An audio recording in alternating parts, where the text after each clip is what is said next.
It's a real deal now. OG, big fish. We the ones that you wanna get with. Took a couple L's, rung a couple bells. Real ones, too legit for point talent. Straight shooters, all troopers. Me and the guys ain't never been losers. See a nice little ting, we pursue her. See a nice little, yeah. Ew, big fish-ish, y'all know what it is. And we got some big fish biz talk for y'all today. And we're gonna focus on higher education. All right, now y'all know I like to call out higher education for a lot of these absurd prices without necessarily giving us the return on our investment when a lot of us go into all this debt with all these student loans.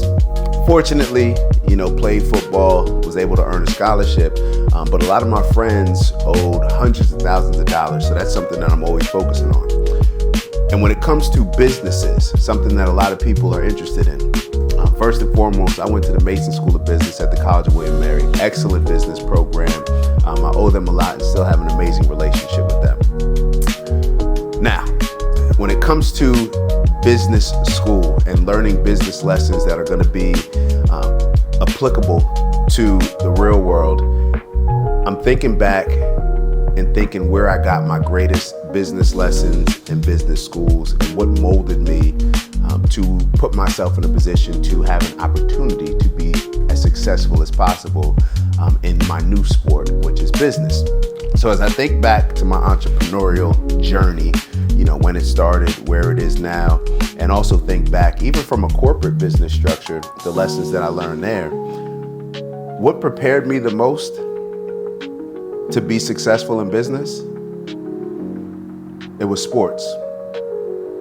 Hands down, it was sports. Sports is what brought out my competitive spirit, which developed my competitive spirit, which sharpened my competitive tools and skills. And it's not even close. And that's no shot at, business schools, whether it's undergrad or grad, or any other business program. Sports is a business program. There's a reason why a lot of these top companies want to hire people that played sports at a high level. It's competitive. People seek recognition. You have to be disciplined in order to be successful. There's a lot of things that go into being successful in sports that are going to directly apply to being successful in business. And the more I think about it, I learn how many different gems that I got from sports that I'm applying right now in business. And one of them is stop worrying, move on to the next play. Next play, that next play mentality, especially as a defensive back, you get beat on a particular play, and any position I should say, but especially as a defensive back, especially when I was playing cornerback. You have to have a next play mentality, not only for the good plays that you have, but for the bad plays as well. All right, for the plays that you may have got beat on a touchdown, may have got a penalty that put your team in a bad position, that you have to move on to the next play. And this is something that I struggled with at times because, sometimes when you're a competitive, you want everything to go perfect. You prepared a certain way and you expect for things to go that way because you put in the work initially. Now, it doesn't always happen that way. This is the same thing with business. Now, the reason why I say sports prepared me for this aspect of business, referring to next play mentality and even next game mentality, is because in business, like life, obviously you're gonna have ups and downs. Now, these ups and downs largely are gonna be determined, or how we handle these ups and downs are largely gonna be determined by our mindset and whether or not we embrace this next play mentality. We can have a high where, we feel like, we made it. And what do a lot of people do? They get content, they get complacent, get comfortable, and then tend to slack off. And then you put yourself in a position to naturally have a low. You can be in a low point. And sometimes our mentality, it can pile on, it can snowball.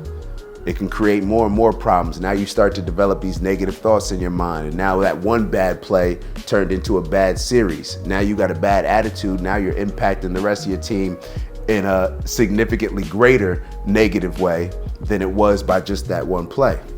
This is the same thing when it comes to business. You have a low, so what? Next play. Next play. Whether it's good or bad, we're on to the next play. We learn what we did from the last play. We learn what we did from the last series. We learn what we did from the last game, and we move on with excitement and intention to the next play.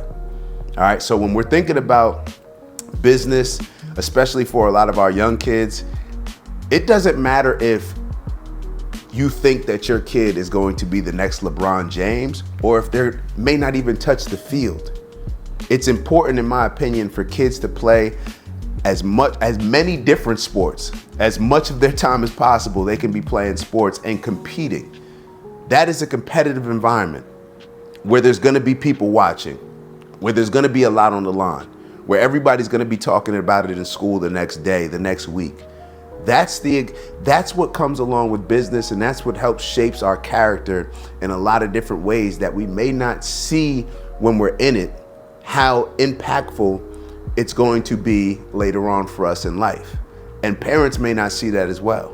So I guess my suggestion, just based on me thinking back to my experience, is to always compete and to set our kids up to be very competitive at a young age. And maybe the thing that I need to incorporate is to be more competitive and maybe play in some of these, maybe I need to play in a over 35 league or over 30 league or something, just to keep those competitive juices flowing, not just in business, but also in sports.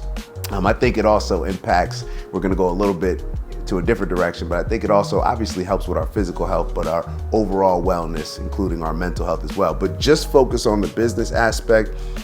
It's important we learn about ourselves when we put ourselves in positions to compete where there's a lot at stake. Now, when we're kids, we're not working jobs, so therefore there's not a lot at stake, when we're just going and learning about business school. However, when we're competing, I don't care whether it's PRCA, whether it's Pee Wee football, whether it's YMCA sports, up until high school, it doesn't matter. There's a lot on the line. You just look at a competitive kid after they lose a game, and you tell me that there wasn't a lot on the line.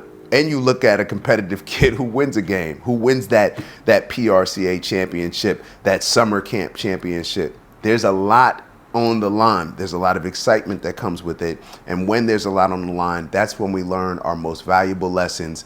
And that's what's going to shape our character, so that moving forward in life, we'll always be able to lean on to those skills that we developed in those competitive sports environments when we're younger, in order to be successful in life as we move forward in our business ventures or really any area of our lives.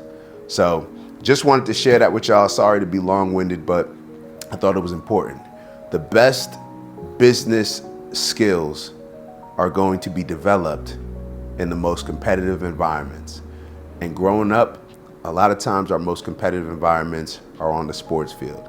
That's where we're going to learn a lot about ourselves, and we're going to develop in certain areas that are necessary for us to be successful in life. So with that, I'll see y'all soon. Ew.